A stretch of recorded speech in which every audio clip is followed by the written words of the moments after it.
আসসালামু আলাইকুম। অনেকদিন পর আবার ভিডিও নিয়ে আসলাম। আজকে আমি আপনাদের সামনে একটি গল্প বলবো। গল্পটা হচ্ছে গিয়ে আমার ছাত্র জীবনের। 1977 সালে তখন জিয়াউর রহমান ক্ষমতায়। তা আমি রাজশাহী ইউনিভার্সিটিতে ভর্তি হতে গেলাম। তখন তখনকার রাজশাহী ইউনিভার্সিটির ভাইস চ্যান্সেলর ছিলেন আব্দুল বারী, যিনি একজন, যার উপরে অভিযোগ ছিল তিনি একজন স্বাধীনতা বিরোধী এবং জামাত সমর্থিত শিক্ষক। তখনকার সময়ে যখন আমি ভর্তি হতে গেলাম, তখন বিডিআর বিডিআর এবং রাজশাহী ইউনিভার্সিটির মধ্যে ওয়াটার পুল খেলা নিয়ে রাজশাহী সুইমিং পুলে শুরু হয় প্রতিযোগিতা, এবং সেই প্রতিযোগিতায় রাজশাহী ইউনিভার্সিটি পরাজিত হয়। কিন্তু ইউনিভার্সিটির ছাত্ররা সেই পরাজয় মেনে নিতে পারেনি।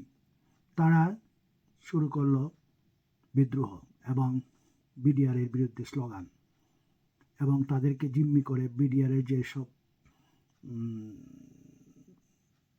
প্রতিযোগী ছিল খেলাতে তাদেরকে আটক করে, এবং যারা বিভিন্ন জায়গা থেকে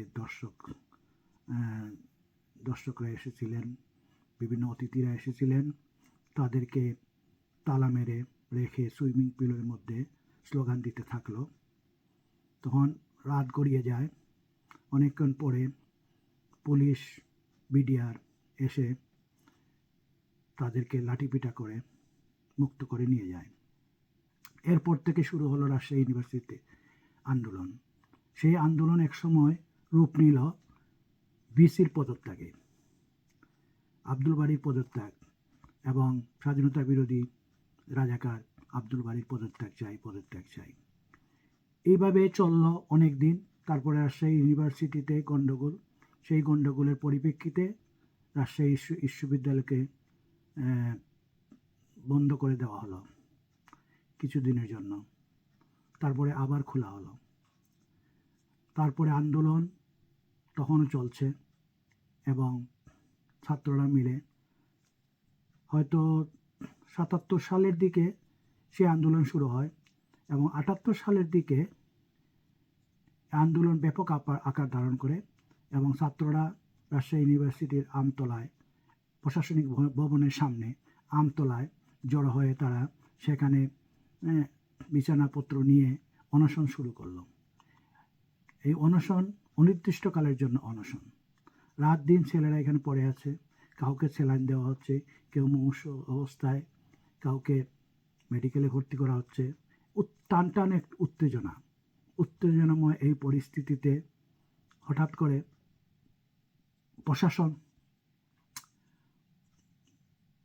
প্রশাসনের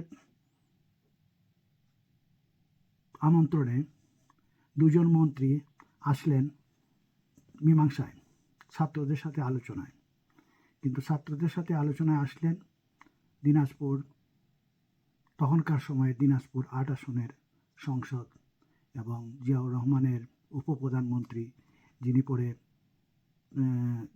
সমাজ কল্যাণ মন্ত্রীও ছিলেন, সেই সেই এস এ বারী এটি যাকে বলা হতো, যিনি 54 সালের দিকে ডাকসুর প্রথম ছাত্রদের ভোটে প্রথম ভিপি নির্বাচিত হয়েছিলেন, যিনি একসময় ভাসানী ন্যাপ করতেন, এবং ভাসানী ন্যাপের বেশ প্রভাবশালী নেতা ছিলেন, এবং একসময় সাধারণ সম্পাদকও নির্বাচিত হন সেই 77 সালের দিকে সম্ভবত। তাকে জিয়া রহমান তার মন্ত্রিসভায় নিয়ে আসলেন। সংসদ থেকে দিনাজপুর ৮ আসন থেকে তিনি নির্বাচিত হলেন। তিনি আসলেন, সেই এস এ বারী এটি আসলেন, সাথে আসলেন আব্দুল আলীম, যিনি 71 সালে মানবতা বিরোধী অপরাধের কারণে যার যাবজ্জীবন ট্রাইব্যুনালে যার যাবজ্জীবন সাজা হয় এবং যিনি 31শে আগস্ট 2014 সালে সম্ভবত জেলে বন্দিত্ব অবস্থায় মারা যান, সেই আব্দুল আলিম, যিনি ছিলেন সম্ভবত বগুড়া 1 আসনের, জিয়াউর রহমান আমলে বগুড়ার 1 আসনের সংসদ সদস্য, জয়পুরহাটের প্রাক্তন পৌরসভার চেয়ারম্যান এবং জয়পুরহাট থেকে 96 সালে এবং 2001 সালে সম্ভবত তিনি জয়পুরহাট 1 আসন থেকে সংসদ সদস্য নির্বাচিত হয়েছিলেন। সে আব্দুল আলিমের ভূমিকা ছিল, যিনি 71 সালে যার ভূমিকা ছিল স্বাধীনতার বিপক্ষে।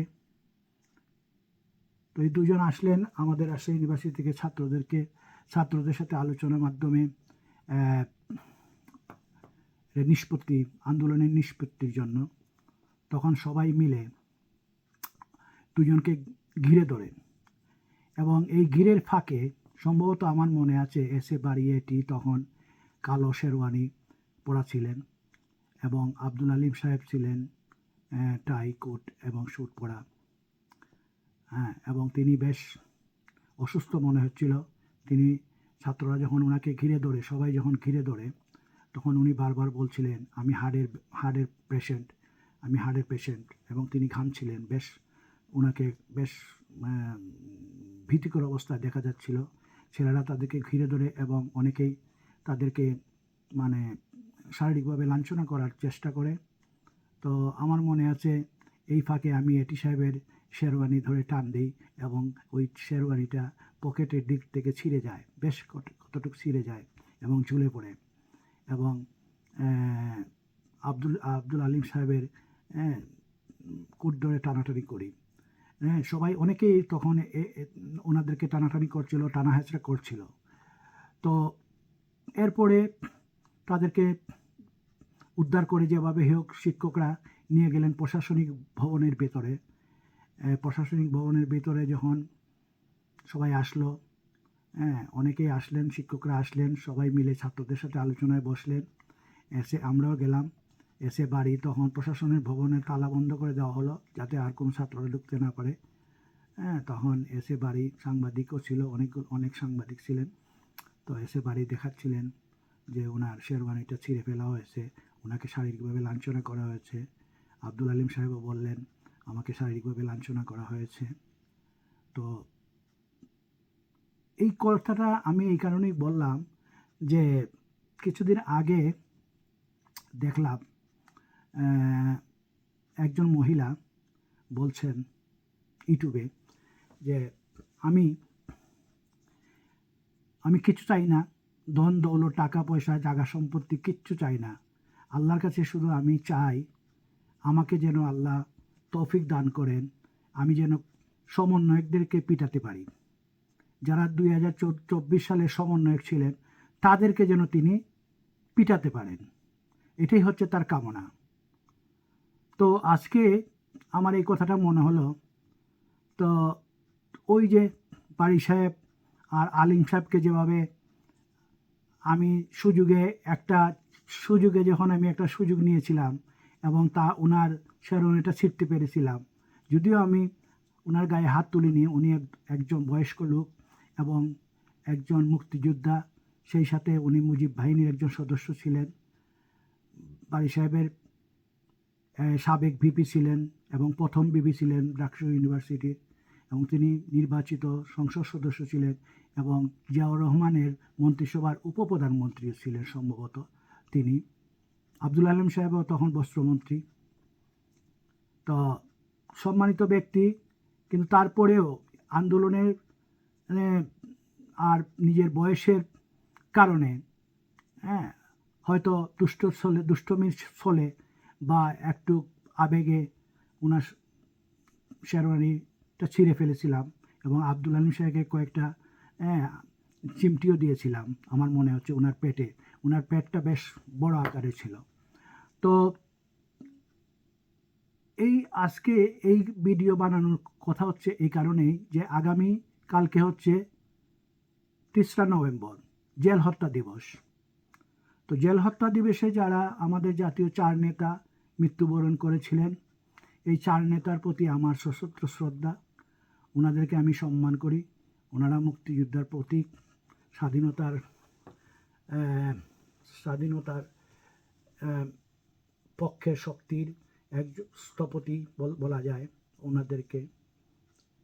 তো এর মধ্যে ছিলেন যে 4 নেতা, জাতীয় নেতা, আওয়ামী লীগের 4 নেতা, যাদেরকে 1975 সালের 3রা নভেম্বর মর্মান্তিকভাবে হত্যা করা হয় জেলের মধ্যে। সেই জেল হত্যা দিবস হচ্ছে আগামীকাল 3রা নভেম্বর। তো আমার দুঃখ একটাই, যে তাজউদ্দিন সাহেবের ছেলে সোহেল তাজকে নিয়ে। তো আমি আজকের এই ভিডিওতে আমি ওই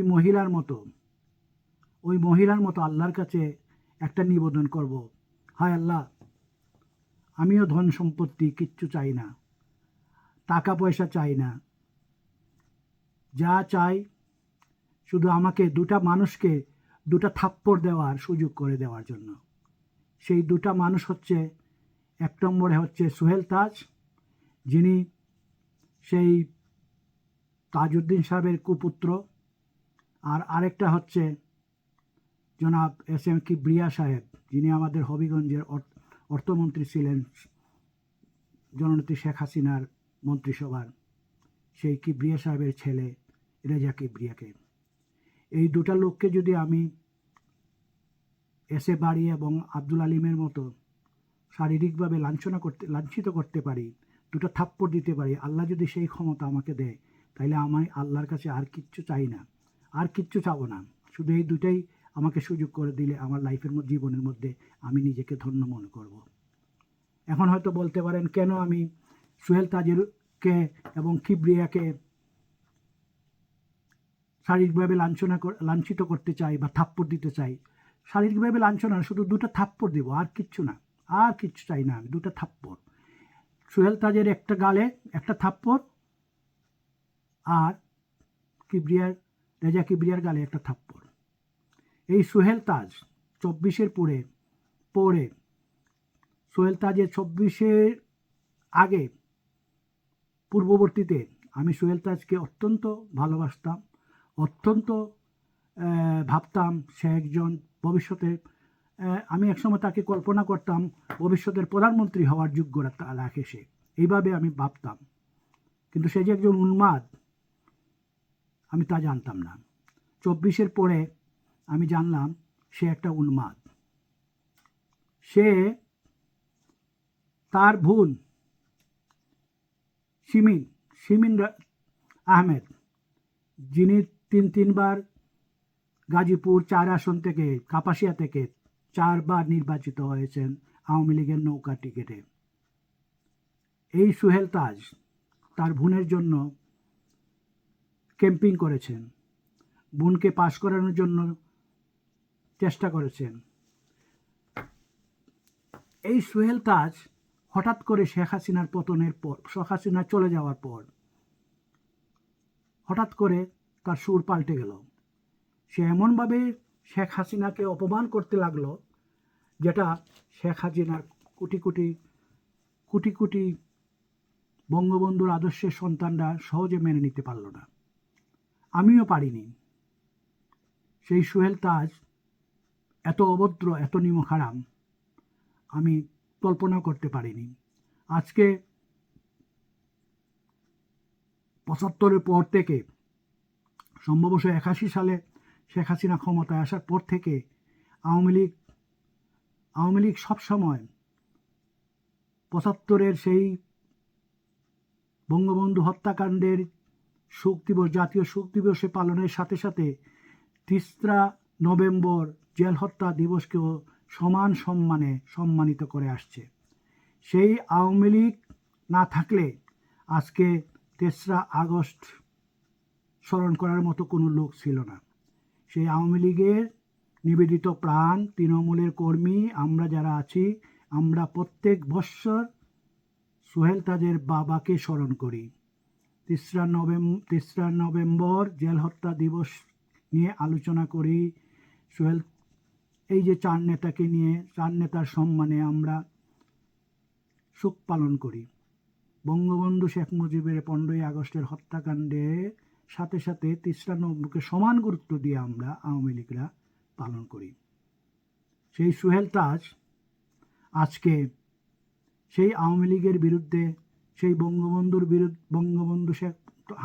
বঙ্গবন্ধুর তনয়া শেখ হাসিনার বিরুদ্ধে যেভাবে প্রপাগান্ডা করছে, যেভাবে খারাপ ভাষা ব্যবহার করছে, বা শেখ হাসিনাকে যেভাবে উদ্ধৃতি করছে, সেটা সত্যিই বঙ্গবন্ধুর আদর্শের সৈনিকদের দুঃখ পাওয়ার কথা।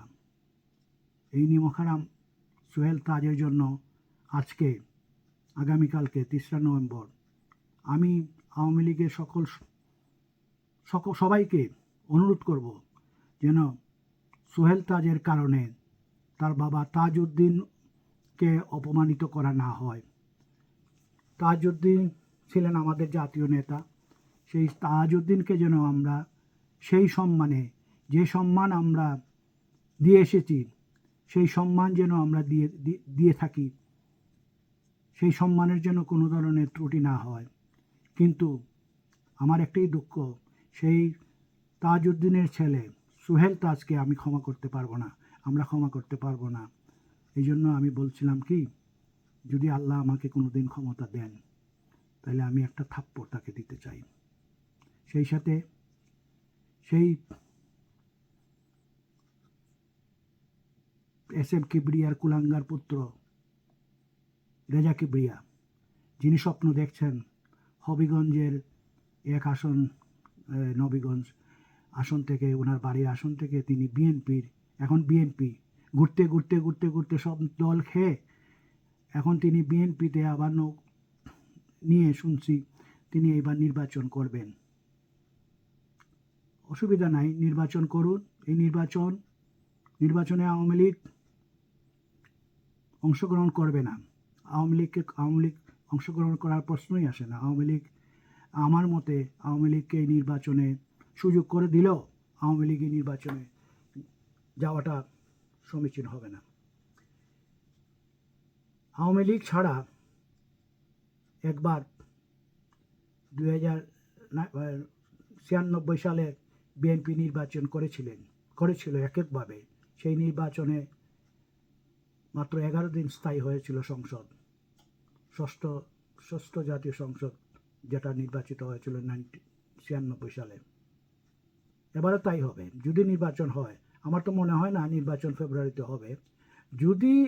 যদি অ্যাক্সিডেন্টলি নির্বাচন হয়ে যায় এবং আওয়ামী লীগ অংশগ্রহণ না করে, তাহলে এই সংসদের মেয়াদ হয়তো আগেরবার ছিল 11 দিন, এবার হয়তো 22 দিন, এইরকমই হবে।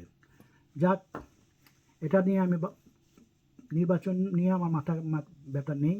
আমার মাথা ব্যথা হচ্ছে ওই রেজা কিবরিয়াকে নিয়ে। এই রেজা কিবরিয়া, তার বাবা SM কিবরিয়া সম্মানিত আওয়ামী লীগ মুক্তিযোদ্ধা, ওনাকে আমরা সম্মান করি। তার বাবাকে শেখ হাসিনা নিয়ে অর্থমন্ত্রীর দায়িত্ব দিয়েছেন। শেখ হাসিনা সম্মান করেছেন, সম্মান দেখিয়েছেন একজন মুক্তিযোদ্ধা হিসাবে। সেই মুক্তিযোদ্ধার সন্তান আজকে শেখ হাসিনাকে অপমান করে, বঙ্গবন্ধুকে অপমান করে কথা বলে, আওয়ামী লীগ নিয়ে কটূক্তি করে। এই জন্য আমি এই বিশ্বাসঘাতক, এই মীর জাফর, এই কুলাঙ্গার, এই অকৃতজ্ঞ ব্যক্তিকে আমি, যদি আল্লাহ আমাকে তৌফিক দান করে, তাহলে এই কুলাঙ্গারকে আমি একটা থাপ্পড় দিতে চাই। আল্লাহ যেন আমার এই মোনাজাত কবুল করেন, আল্লাহ যেন আমাকে এই সুযোগ করে দেন। আমি আল্লাহর কাছে এই প্রার্থনা করি। সবাইকে ধন্যবাদ। আজকের মতো এখানেই রাখলাম।